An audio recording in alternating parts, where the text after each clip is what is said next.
എന്താ വിളിച്ചത്? രാജപേട്ടനല്ലേ? മേള വൃത്തിയുടെ പേരെന്നെ വിളിച്ചു പോകരുത്. ആ പേര് ഞാൻ പാടുപേക്ഷിച്ചു കളഞ്ഞു. ഇന്ന് ഞാൻ 6 ജപ്പാനാണ്. പേരിൽ മാത്രമല്ല രൂപത്തിലും ഭാവത്തിലും ഞാനൊരു ജപ്പാന്റെ സന്തതിയാണ്. ഇന്ന് വെളുപ്പിനെത്തി പറ്റിയാണെങ്കിൽ ഇന്ന് രാത്രിയിലത്തെ ഫ്ലൈറ്റിൽ തന്നെ ഞാൻ തിരിച്ചു പോകും. അത് ശരി, ഇന്ന് രാവിലെ എത്തിയിട്ട് ഇന്ന് രാത്രി തിരിച്ചു പോന്നാ? അതെന്താ? ക്ലൈമറ്റ് പിടിക്കുന്നില്ല. ജീവിക്കുന്നെങ്കിൽ അത് ജപ്പാനിൽ തന്നെ ജീവിക്കണം. എന്തിനധികം പറയുന്നു, ജപ്പാനില്ലെങ്കിൽ നമ്മുടെ ഇന്ത്യ ഉണ്ടോ കുട്ടാ? അങ്ങനെ പറയരുത്. ജപ്പാൻ ഇല്ലെങ്കിൽ ഇന്ത്യ ഇല്ലെന്ന് പറയരുത്.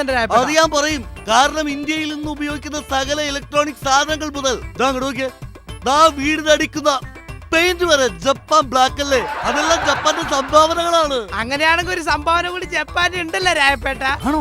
ഏതാണ് സംഭാവന? ജപ്പാൻ ജ്വരം. നീ ജപ്പാനെ കുറ്റം പറഞ്ഞോളാം. അല്ലേ അവൻ നമുക്കിട്ട് പണിയാണ്. Country fellows. എങ്ങോട്ടാ ചേട്ടാ? എവിടം വരെ പോവും? എവിടം വരെ വേണേലും എന്റെ ഓട്ട പോവും. അങ്ങനെ ജപ്പാൻ വരെ പോവും? അത് ശരി, രാവിലെ ആക്കിയതാണല്ലേ. സത്യത്തിൽ ചേട്ടൻ എങ്ങോട്ടാ പോകേണ്ടത്? ഇതാ കേരളത്തിലെ ഓട്ടോറിക്ഷക്കാരുടെ കുഴപ്പം. യാത്രക്കാരുടെ കൈ കിട്ടിയാ മതി, അപ്പൊ പോലീസുകാർ പ്രതികളെ ചോദ്യം ചെയ്യുന്നത് പോലെ ചോദ്യം ചെയ്യാൻ തുടങ്ങും. എവിടെ പോകുന്നു, എങ്ങോട്ട് പോകുന്നു, എവിടത്ത് വരുന്നു, എന്താ പണി? എടോ അതൊക്കെ നിങ്ങൾ ജപ്പാനിൽ വന്ന് കാണുക. എന്ത് രസമാണ്. കിടന്ന് വായിട്ടിലേക്കാതെ വല്ലയിടത്ത് പോണെങ്കിൽ കേറ്. ഒന്ന് ടൗൺ വരെ പോണം. ഓട്ടോറിക്ഷ വിളിക്കില്ലേ ചേട്ടാ? വിട്ടോളൂ.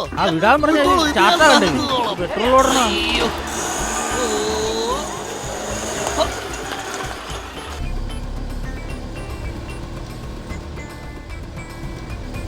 ഹലോ, ആ കാണുന്ന വലിയ കെട്ടിടമില്ലേ, അതിന്റെ പണി തീരാൻ ഇവിടെ എത്ര നാൾ പിടിക്കും? അതൊരു 2 വർഷമെങ്കിലും പിടിക്കും ചേട്ടാ.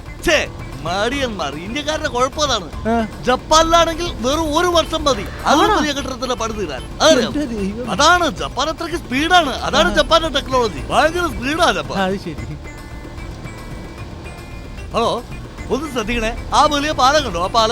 ആ പാലത്തിന്റെ പണി തീരാൻ എത്ര നാൾ പിടിക്കും ഇവിടെ? ഒരു 6 വർഷമെങ്കിലും പിടിക്കും ചേട്ടാ. 6 വർഷം? മൈ ഗോഡ്, ഇതാ കുഴപ്പമില്ല. ഇതിലും വലിയ ബടാ പാലങ്ങൾ പണിയുവാനായിട്ട് ജപ്പാനിൽ വെറും 3 വർഷം മതി. അത്രയ്ക്ക് സ്പീഡാണ് ജപ്പാന്റെ ടെക്നോളജി. നിങ്ങൾ മനസ്സിലാക്കുന്നില്ല. ഇന്ത്യക്കാർ മടിയന്മാരാണ്, മടിയന്മാർ. ചേട്ടാ, ഈ ജപ്പാനിൽ മേശക്ക് എത്ര കാലുണ്ടാവും?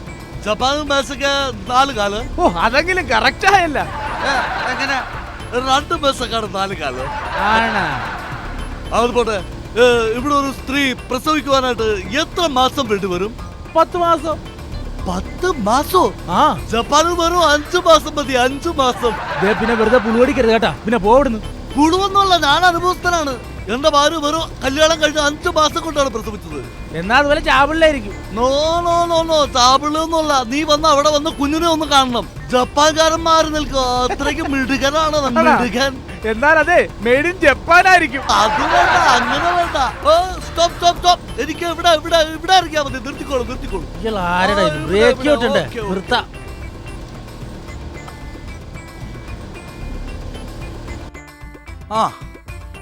എത്രയായി? 120 രൂപ. 120 രൂപ? വെറും 20 രൂപ ഓട്ടത്തിന് 120 രൂപയോ? താൻ എന്തായി പറയണ്? എന്റെ പൊന്നി ഏട്ടാ, ഓട്ടോറിക്ഷ ഇന്ത്യയുടെ ആണെങ്കിലും ഇതിന്റെ മീറ്റർ ജപ്പാന്റെ മീറ്ററാ. ഭയങ്കര സ്പീഡാ. അങ്ങനെയൊന്നും പറഞ്ഞാലൊന്നും ഞാൻ പൈസ ഒന്നും തരുന്നു. അങ്ങനെയൊന്നും പറഞ്ഞാൽ പോകാൻ പറ്റില്ല. അതും ജപ്പാൻകാരുടെ പേത്ത്. ചേട്ടാ, ഓട്ടോറിക്ഷക്കാരുടെ കളിക്കല്ലേ. ജപ്പാന്റെ മീറ്റർ ആയിരിക്കണം. നിങ്ങൾ ഇത്ര നേരം ജപ്പാന്റെ കാര്യം പറഞ്ഞല്ലേ? തലക്കിട്ടടിക്കണ തന്തക്കും തള്ളക്കും മുത്തിക്കും വിളിക്കണ മീശ പിരിച്ച് കണ്ണുരുട്ടി എടുക്കട കാച്ചണം നലറി വിളിക്കണ ആകെ വിരണ്ടൊരു യാത്രക്കാരനെ കുത്തിരി പിടിച്ചിട്ട് പൊക്കിയെടുക്കണ കീശയിൽ കൈയിട്ട് കാശുമെടുക്കണ പോടാ പുല്ലേ എന്ന് വിളിക്കുന്നു. ഓട്ടോറിക്ഷ ചേട്ടാ, ഗോകുലപാലൻ ചേട്ടാ, നിങ്ങളുടെ വണ്ടിയിലെന്താ മീറ്ററില്ലേ ചേട്ടാ? ഓട്ടോറിക്ഷ ചേട്ടാ, ഗോകുലപാലൻ ചേട്ടാ, എന്തടാ മോനെ എന്തടാ കാര്യം? നിങ്ങളുടെ വണ്ടിയിലെന്താ മീറ്ററില്ലേ ചേട്ടാ?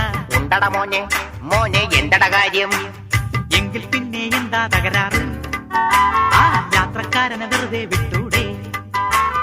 യാത്രക്കാരനെ വെറുതെ